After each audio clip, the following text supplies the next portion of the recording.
As this video sent to us shows, public transport can get busy as more people are now allowed to use the system to get to work.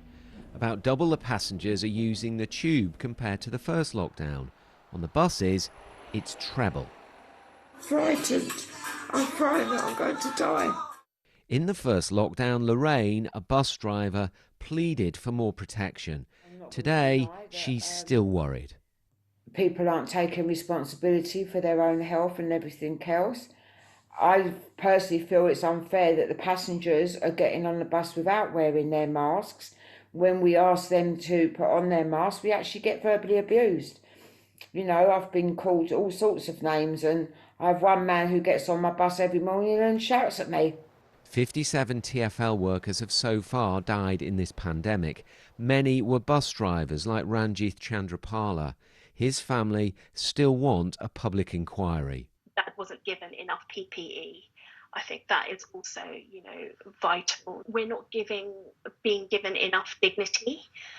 Having to ask for these things, takes away dignity from me and my family when we're grieving for my dad. Screens have been introduced in buses. Masks are meant to be compulsory. And testing on the tube and buses has so far found no traces of the virus. But 3,646 staff, about 10%, are off work. And the unions want more protections like high-grade masks. We would like them to where they can't ensure the 2 metres distancing for travelling, to enable staff to not have to travel to non-essential work. That would be training and things like that. That doesn't need to happen right now.